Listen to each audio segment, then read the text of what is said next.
Hi friends, ఈరోజు మనం ఉలవల గుగ్గులు మరియు రసంని ఈ వీడియోలో ఎలా తయారు చేసుకోవాలో చూద్దాం.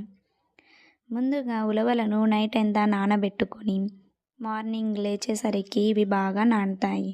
తర్వాత 1 టైం వాష్ చేసి వాటర్ పోసి అందులో సాల్ట్, ఆయిల్ వేసి కుక్కర్కి ఇలా విజిల్ పెట్టుకోవాలి. 5 to 6 విజిల్స్ పెట్టి ఇవి ఉడికించుకోవాలి.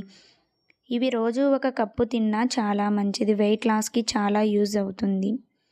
మన శరీరంలో కొవ్వు కూడా చాలా బాగా కరుగుతుంది. ఇలా ఉడికిన తరువాత ఈ వాటర్ని ఫిల్టర్ చేసుకోవాలి. దీనికి ఇప్పుడు పోపు పెట్టుకోవాలి. ఒక బౌల్ పెట్టుకొని అందులో ఆయిల్ వేసి ఆవాలు, జీలకర్ర, ఆనియన్స్, పచ్చిమిర్చి, కొద్దిగా పసుపు, సాల్ట్, కొద్దిగా కరివేపాకు వేసి ఇవి పోపును అంతా బాగా కలుపుకోవాలి. కలుపుకున్న తర్వాత ముందుగా మనం ఉడకబెట్టుకున్న ఉలవలను వీటిలో వేసుకోవాలి. వేసుకొని ఒక్కసారి అలా కలుపుకొని ఇలా బౌల్లోకి సర్వ్ చేసుకొని తింటే చాలా మంచిది. ఉదయం తినచ్చు, లేకపోతే సాయంత్రమైనా తినవచ్చు. ఆ వాటర్తో మనము ఇప్పుడు రసంని ఇలా తయారు చేసుకుందాం.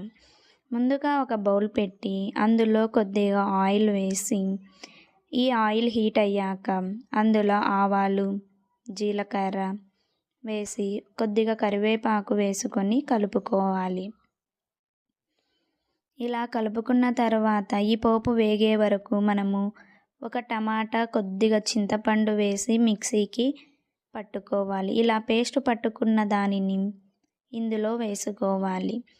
ఒక్క 2 మినిట్స్ అట్లా బాయిల్ చేసి ఆ తర్వాత మనం గుగ్గిల వాటర్ ఉంటుంది కదా, అది కూడా వేసుకోవాలి. ఆ తర్వాత కొద్దిగా బెల్లము,